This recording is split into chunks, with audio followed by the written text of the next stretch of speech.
Good evening. Welcome to The Leader's Edge. And tonight, which is season 2, episode 10, we will have a truly amazing guest in Jocelyn Pick, who will be talking to us about diving deeper with emotional intelligence, part 1. Jocelyn Pick is a certified emotional intelligence practitioner from Janus, which is an internationally recognized organization that certifies people to teach and administer the emotional intelligence test. She founded a company that caters to the emotional intelligence assistance for people in the workforce, and it addresses both health and wellness issues. It's called emovation.ph. She is a former board member of PMAP as well. Welcome, Jocelyn. Welcome to the show. It's so good to see you. Hi, Dino. Thank you very much for inviting me here. It's great to see you too. You're very welcome. And I'm glad that we're having this conversation after the rains yesterday and the floods. Oh, yeah, indeed. That was really bad, and a lot of people, Yeah. I'm sure, could benefit from having their true north realigned, and not just because of what the typhoon can do to us financially, but what it can do to us emotionally. And so your topic comes at just the right time. Do you have a slide deck to share with our viewers? Yes, I do. Do you want me to Wonderful. share it now? Yeah, sure. Okay. Yeah, thank you. Thank you.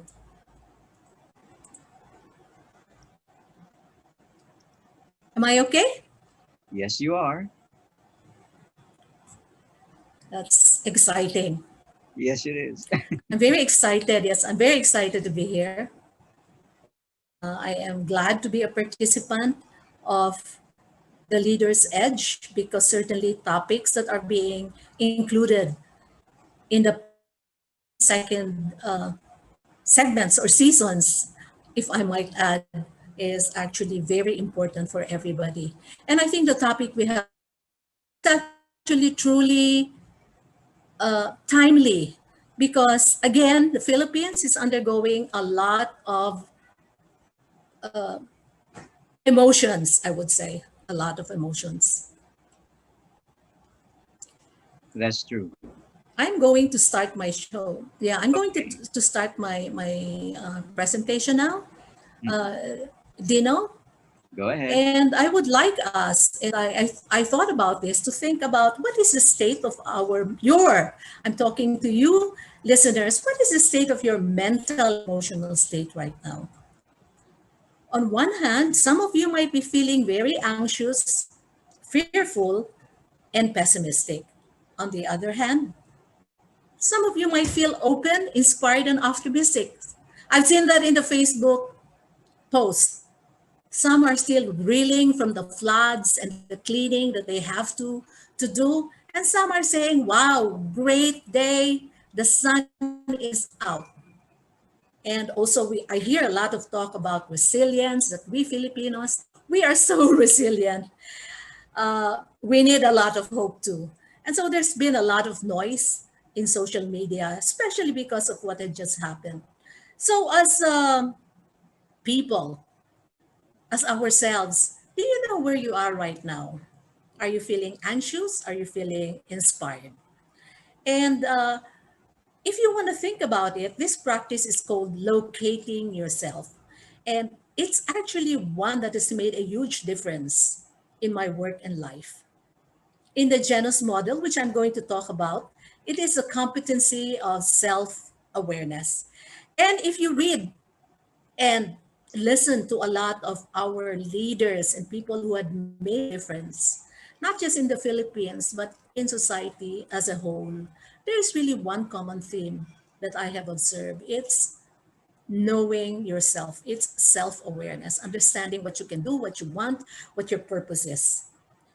It is one of the competencies that I'll talk about, and it is an interesting concept. And let me go to the next slide. And it talks about where are you? Look at the line here. Are you above or are you below the line? This analogy here is often used in organizations who are trying to embed the values into the way people work and can be used also in a coaching sense when helping people to unpack what they're thinking of. So, how are you being right now? Are you above the line, taking responsibility? Or are you below the line, finding it easier to deny, to blame, and to excuse? I've seen a lot of that posted as well in the social media. But this one, I'm sure you've all experienced. Have you responded angrily to an email that irritated you? I think this applies to a lot of us. Have you become defensive when receiving well intentioned feedback? Or have you argued your point just a little too hard? I know. Do you know? I have. And if you answered yes to any of these questions, take a few minutes, listeners, to stay tuned and listen to us tonight at the Leader's Edge. I can assure you that it's worth it. Our topic for tonight is diving deeper with emotional intelligence. You see, emotional intelligence is always being discussed. It actually started in the 1990s. And recently, with the pandemic, it has become a subject of much discussion. So, actually, when you listen to this talk, this is actually part of a personal development program that our newly established company, Emovation, runs in 6 modules. I will talk about the model itself, which encompasses a holistic view of what these modules are. The concepts, tools, and techniques covered in this program are actually designed to improve our self awareness, empathy, resiliency, and capacity to positively influence others. Now, do you know these are really all competencies that are needed for leadership? The thing about these skills is that all of us have them and can improve on them no matter what our starting point is. They are equally important at work and at home. And as such, I hope you'll find this short talk tonight beneficial both for your workplace and outside. Our tagline is game changing for business and life changing for people. And I hope it lives up to its tagline. I'm If I going to be may, using the GENOS framework. There are actually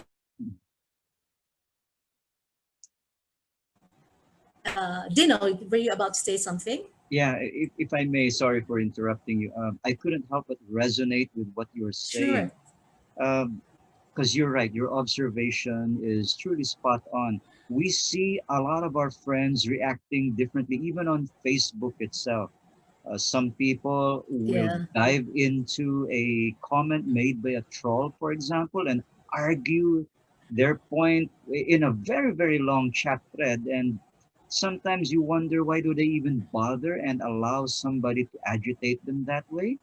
And then we also have friends who decide they will Mm-hmm. withdraw completely from Facebook for the next 2 months because they're so stressed out by it.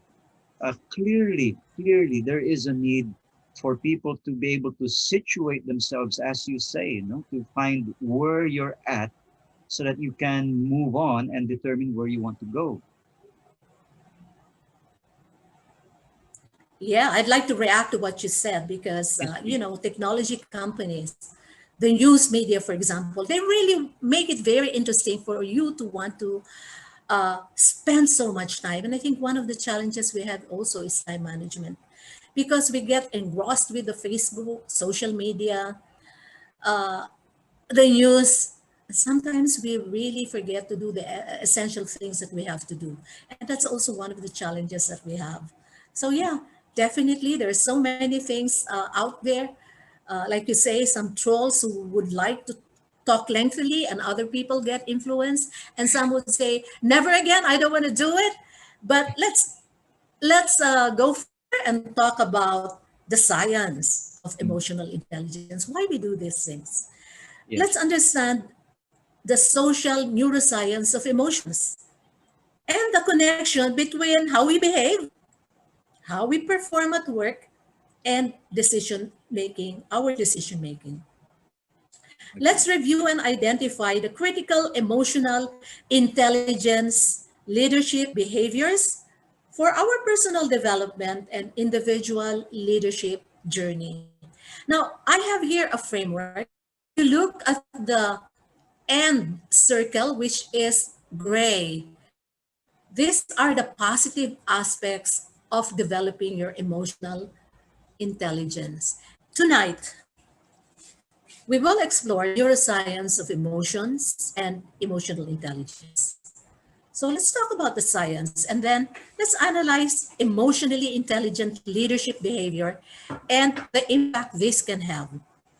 We can identify events that can cause positive and negative decisions and behavior in others. And for those of you who are listening, I think it's good to determine, get a pen and paper, develop your own personal development for the program. And as I said, these are essential skill sets that we need. And I might ask, what does the Harvard Business Review, the World Economic Forum, the Gemini Research Institute have in common? They're saying that we need people in our workplace who can connect with others, who display empathy and understanding, and who understands emotions.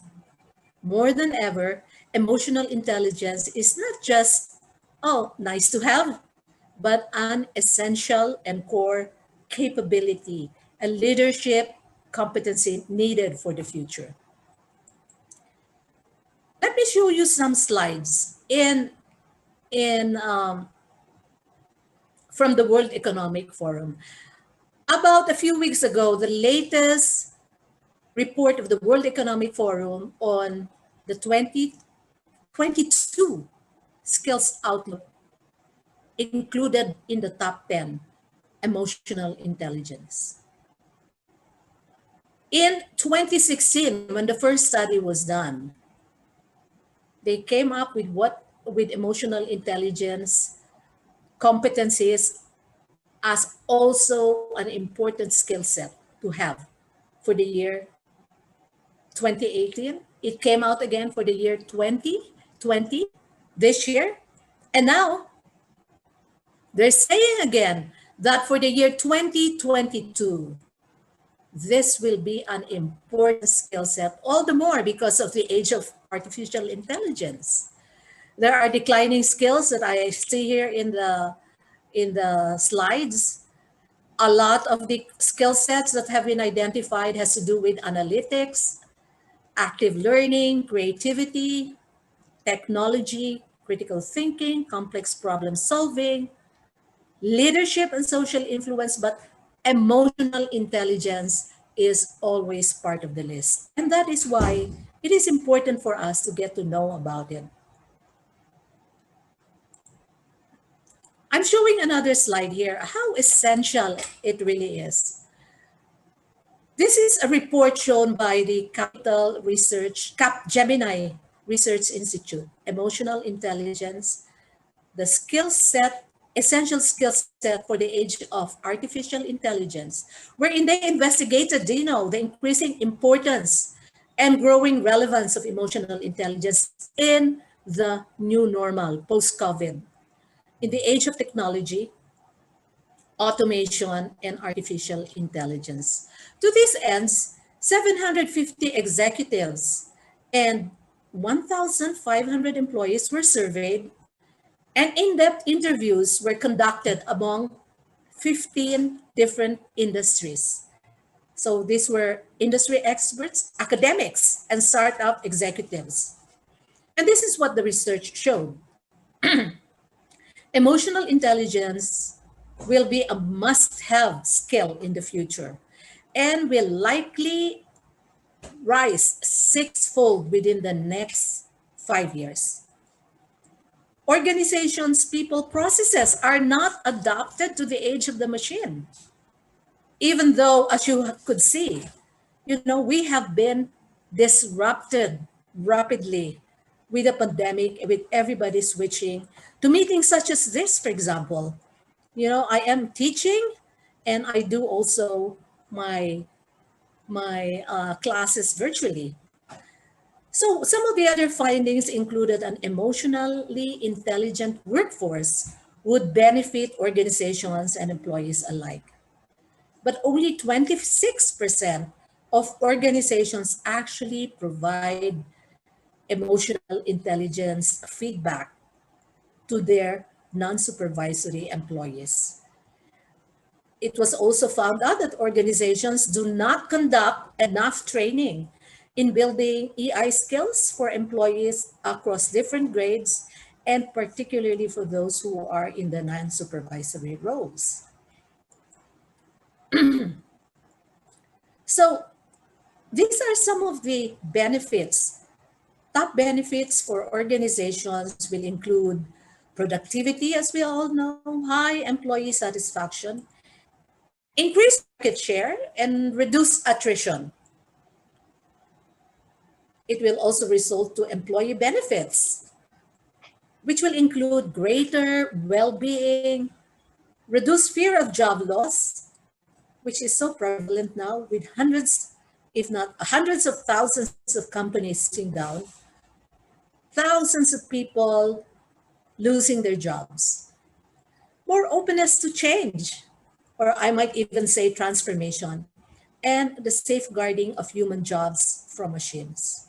Organizations can achieve returns up to 4 times higher by investing in emotional intelligence skills. It is essential in life as well. So thank you, Dino, for giving us the opportunity. You yourself is an emotional intelligence practitioner, I know, because we work together. And it is something that is really much needed. I Now, agree. I agree. yeah, If I may just comment briefly, I acknowledge the reality of everything that you're saying, if only because our unique situation creates in employees a very difficult line to define between work for the office and work for the home. Oftentimes, you'll have employees yeah. who are in Zoom meetings who are feeding their babies while talking to their boss, because there's really no difference these days between what you do for work and what you do for the house sometimes. And I imagine that must place tremendous emotional stress on people who used to be able to separate the two from the other. I would certainly agree with you there. And if I might share something very personal to me, I have a 10-year-old who does virtual schooling, and she is also very strict because she is an extreme extrovert. And being Oh, in a lockdown situation, she has had bouts of crying, so much so that I had to write to the headmaster of the school saying, I give up. I had to actually think, I was actually thinking of quitting my position and focusing. It has created a lot of stress, but thank God, we learn to manage. And so even if we are practitioners, we do sometimes realize that we get affected by these things. And you are absolutely right. Most of our employees at Profiles actually come to the office only once a month as a team.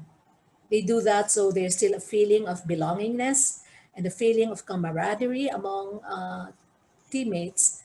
But the challenge truly of really no boundaries anymore between work and life balance with what's happening right now. You brought out certainly a very good point. do go on, because clearly this is something we all need.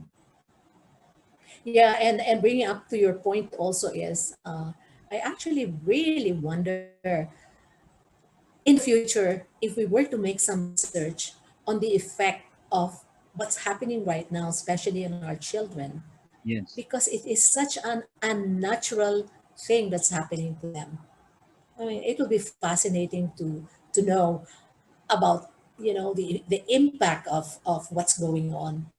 And so I now talk about the science of emotional intelligence because this is actually a product of a lot of research and studies. And that is why I was just mentioning about how fascinating it would be to actually do a case study, especially for the children these Mm. days.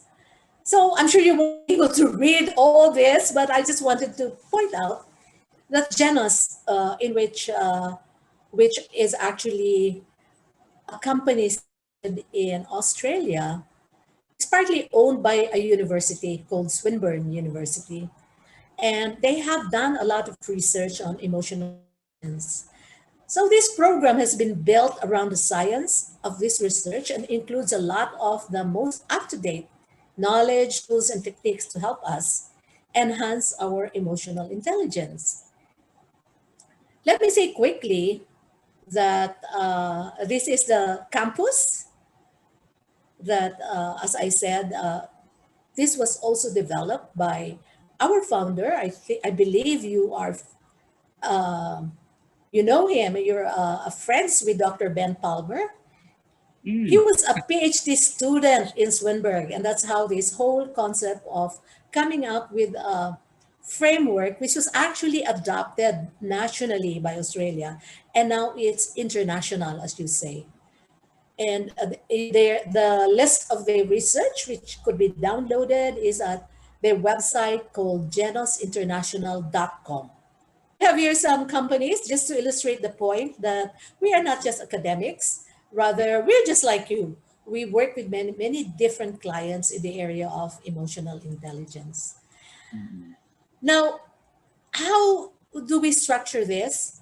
Right now, tonight, I will talk about the model because the model actually encompasses all the other types of leadership that is mentioned here. So we have the aware leader, the authentic leader, the expansive leader, the resilient leader, and the empowering leader. This all makes up the framework that I showed you earlier.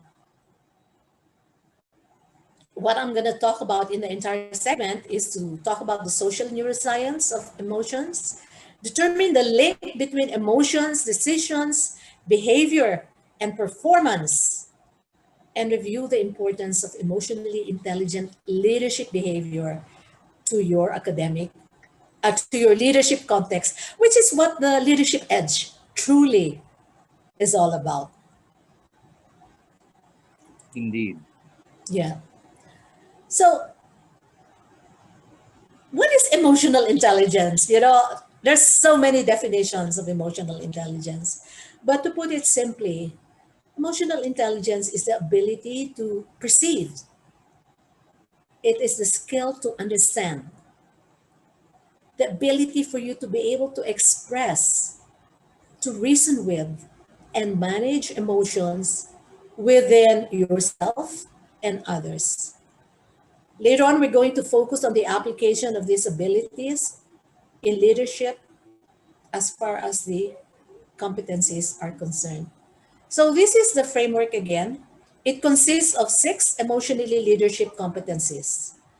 And these competencies represent skills and behaviors based on underlying abilities and experiences that are measurable and observable and critical to successful job performance. And what are they? These are the words that you find here on the blue circle: self awareness, awareness of others, authenticity, emotional reasoning, and self management. I'll go over this very fast. I don't know how much time we have, but let's talk about self awareness. I have picked up a few quotations, but maybe I'll just very quickly talk about what it is. It's about being aware of the behavior you demonstrate, your strengths and limitations, and the impact you have on others. So if you are high in this skill, you're often said to be present rather than disconnected with who you are. Self awareness is important in leadership because a leadership's behavior, as you know, Dino, can positively or negatively impact the performance performance and engagement of colleagues. We all know that. Leaders need to know their strengths and limitations in order to continuously improve and maintain success. And leaders' interpretation of events at work is both made by and limited by their intelligence, their personality, their values, and beliefs. In order to objectively evaluate events, leaders must know how they interpret the world and how this helps and limits them. And believe me, this is so crucial now, especially with what's going on. Mm. True, true. Self-awareness. Oh, I love Maya Angelou. I had the chance to meet her. She's passed away, but she is an educator. I am an educator myself, and I attended a conference where she was a keynote speaker. And this, and I agree. She said, I have learned that people will forget what you said, people will forget what you did, but people will never ever forget how you made them feel. So, awareness of others is about noticing and acknowledging others, ensuring others feel valued, and adjusting your leadership style to best fit with others. You say you're high in this skill if you are described as empathetic rather than insensitive. Awareness of others is important in leadership because leadership is fundamentally about facilitating performance, as we all know. And the way others feel is directly linked to the way they perform. When I started my career, I was a numbers person. I have a degree, bachelor's of science and a master's degree in statistics. It's something that we said we're not going to talk about because we're talking emotional intelligence. This is something that I had to develop because I just had no idea about feelings. And I took that course. Admit it. I told my parents because I didn't have to deal with relationships. I didn't have to deal with people. I only deal with numbers. Well, over these years, I still talk. I still teach the course. In fact, I'm teaching the course on next week online, but at least it has a flavor of the humanity of numbers. Mm. So, awareness of others is necessary in order to take effective steps to influence and facilitate others about the way they perform. And to get the best out of people, leaders need to adjust their leadership style to best fit with the people and situation they are handling. I don't know if you met my husband, Malcolm. I He's suppose taken our assessment. Yeah, he's taken an assessment on emotional intelligence. He probably, being a very private person, would not like me sharing this, but he really scored off the scale, on the low scale, not on the high scale, on emotional intelligence. And I have to remind him time and again, and poor soul, I think he really is trying his best. It's his personality, but he has to make sure that he would adjust to the situation. mm, Now, the third competency is authenticity, and I'll go over it very fast. I have a quotation there, but it's about openly and effectively expressing oneself, honoring commitments, and encouraging this behavior in others. It involves appropriately expressing specific feelings at work, such as happiness and frustration, providing feedback to colleagues about the way you feel, and expressing emotions at the right time, to the right degree, and to the right people. Leaders who are high in this are often described as genuine, whereas leaders who are low in the scale are often described as untrustworthy. And it is important in leadership because it helps leaders create understanding. It helps leaders develop openness and feelings of trust in others. Leaders who are guarded, who avoid conflict and are inappropriately blunt about the way they feel can create mistrust, artificial harmony, and misunderstandings with those around them. And leaders need their people to be open with them as well. It mm, works both ways. If as a leader you do not role model this behavior with your direct reports, they will also be very guarded with you. Emotional reasoning. It is a competency, it's a skill of using emotional information from yourself and from others and combining it with other facts and information when decision making is needed. So leaders who are high in this skill make expansive decisions, whereas leaders who are low in this skill are often limited in their decision making capacity, because emotional reasoning truly is important. You know, you can be the expansive leader or you can be the narrow minded leader. Feeling and emotions contain important information. So, for example, if a colleague is demonstrating frustration or stress, these feelings provide insight on how they're going to be less open and supportive of new ideas and information. The workplace, as you've been mentioning, Dino, is really becoming more complex and fast paced. And this requires good decision making skills where all the facts and technical data are not available. And I might add, nowadays I have discovered in my older age, it's not really the technical things that matter, but it's relationships. Mm. The next competency is self management. It's about managing one's own mood and emotions, time and behavior. And I think we Filipinos have exhibited quite a great deal of this, given all the hardships we have been battling with lately. The emotionally intelligent lead, this competency of self management is particularly important. Leaders high in this skill are often described as resilient rather than temperamental in the workplace. The modern workplace is one of high work demands and stress, which can cause negative emotions and outcomes. And as I said earlier, our environment has been racked and faced with such challenges. Self management is important in leadership because our mood can be very infectious and can therefore be a powerful force in the workplace, one that can be both productive and unproductive. This skill set helps leaders to become resilient and manage high work demands and stress. And to achieve, maintain, and enhance success, leaders need to pay conscious attention to the way they manage time, how they behave, and continuously improve how they lead others. And the last one, Mm. inspiring performance.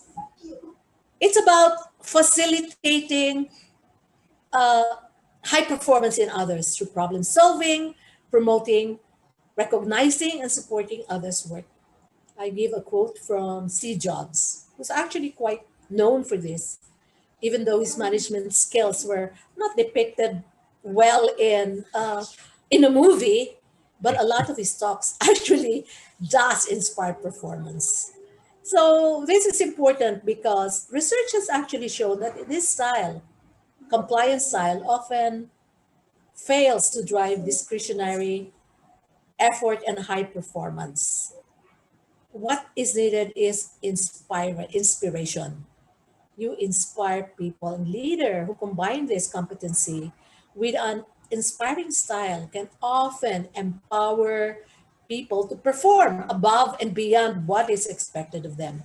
Inspiring performance is important because leadership is fundamentally about facilitating the performance of others, and managing performance with rules and key performance indicators usually produces an expected result rather than unexpected high performance result. And people often learn and develop more with this type of leadership style, resulting in continuous enhancement to performance year in and year out. There's been a lot of case studies on the business. I'm not gonna go over it again. As I said, the research is actually in the website.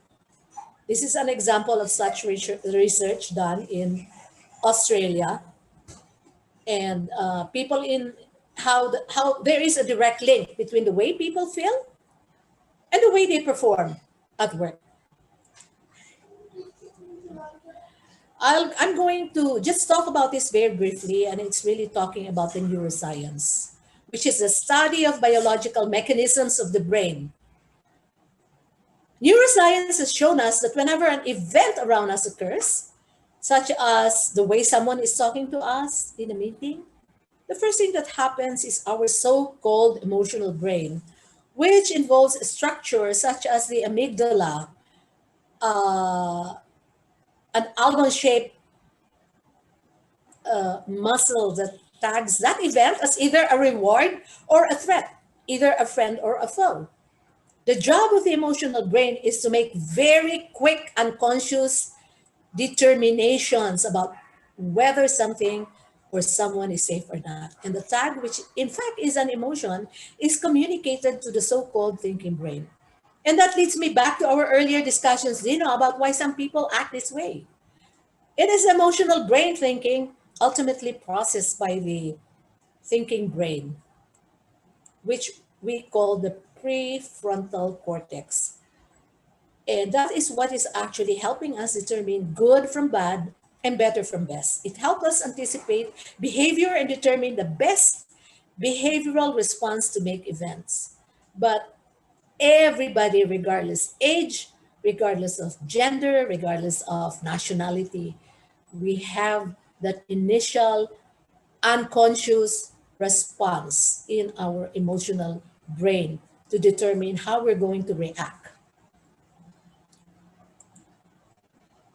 It has also shown us that positive emotions, according to the science of emotions, tend to enhance the functioning of our prefrontal cortex. It allows us to broaden and to build. And that's why I said, we talk about the expansive leader with pleasant emotions. And I'm sure you also find that out. We tend to be more open to new ideas. We also tend to think more deeply about issues and see more options. Pleasant emotions also increase dopamine levels, which are important for interest in things and learning.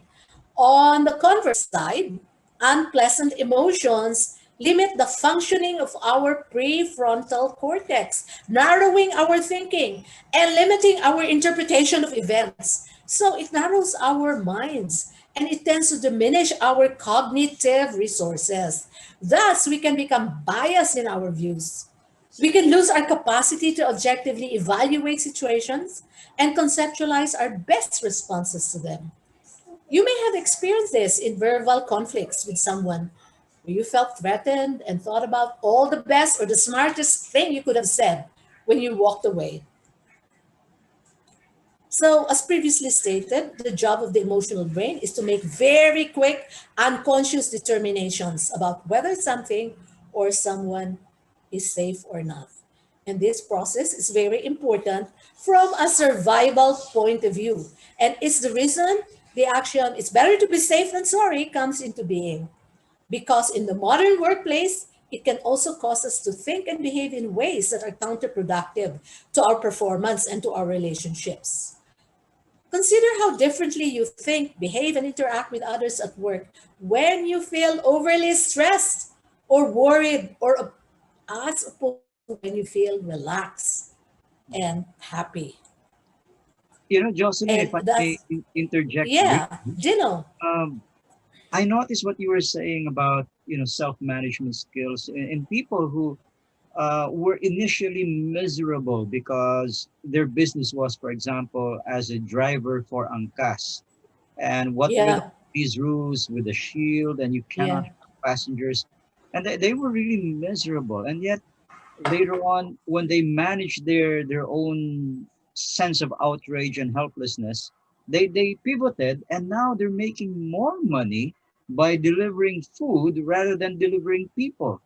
And so they've adjusted. And yet, as you correctly pointed out earlier about emotions and how people seem to choose their behavior, in relation to stimulus, we also see and feel terrible about news about husbands who beat their wives or hurt their children because they feel helpless, frustrated, unable to do anything about their situation. Um, I'm curious why not enough people are as aware of this as they should be.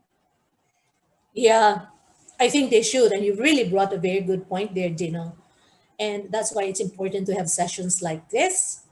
It's in, like you say, a lot of people, myself included, at the start of the pandemic, I was really not there. And a lot of people were not there. Alcoholism, domestic violence, like you say, people feeling angry. And as they somehow transition or transform, now we have a lot of entrepreneurs, a lot of people, instead of simply limiting their restaurants to dine in, they have decided to go into deliveries. Mm, And we have created, and which is a good news about this pandemic, a lot of entrepreneurs. And it has actually brought a lot of happiness. Their minds have been more expanded, expanded.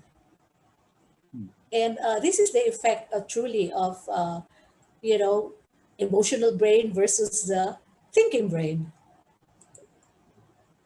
So pleasant Indeed. feelings, like you say, they broaden and they build. Mm, And you have given illustrations of that, Dino. mm. And unpleasant feelings make you narrow minded and limited in your thinking. True, true.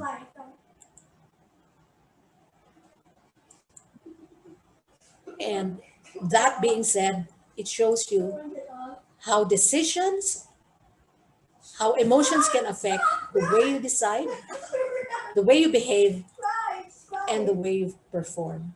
Mm, First, the way we think influences the way we behave and the decisions we make. mm, And that is why managing our emotions and emotional intelligence is a very crucial, not a soft skill, but an essential skill. And for the past three studies made by the World Economic Forum, who introduced the fourth industrial revolution and who has had a lot of segments about artificial intelligence, they never fail to include this as a must have skill for the future. And I'll go over this very to illustrate your point. Unpleasant emotions, the ones on top, you make assumptions, you're reactive, you're problem focused, you put to blame. We blame the government, we blame our spouses, we blame the system. We're uncertain, we're stressed, we're worried, we're fearful what's going to happen. On the other hand, pleasant emotions, we engage with one another. We find our purpose. We start caring for others. We feel valued. We get more informed. Therefore, we are more solution focused. We're empowered. And therefore, we can innovate. It allows us to think more deeply about issues. It enables us to encourage, to recognize more options. It increases dopamine levels, which are important for interest and learning. And with that, I think my first segment all with right. Mm. a poem.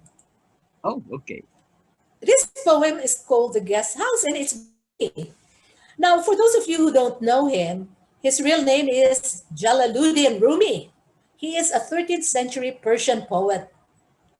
And this poem is actually recited in mindfulness circles. And it is a reminder for us not to resist the thoughts and emotions passing through you, but to meet them with courage, warmth, and respect. This seemingly unwelcome guest in your guest house, will scrub away at everything that is untrue or unhelpful, but if you let them. But don't worry because they are guests. As we all know, they will eventually depart as well. So here's a poem, do you know? Wow. Uh, Beautiful. Thank you so much for sharing that with us. And as a parting message to our viewers, especially to help them look forward to part two, is there something that you'd like us to keep in our minds as we look forward to part two of your presentation? Yes, I would like to say that at this point, we need to have change of our mindset. In this way, I know it's not an easy feat because it is a daily practice. It is a practice that we have to do. Just like all the skills that we have there are competencies, we must practice them. Something like taking a shower every day or brushing our teeth, you know. Remember, we are hardwired to seek pleasure and avoid pain.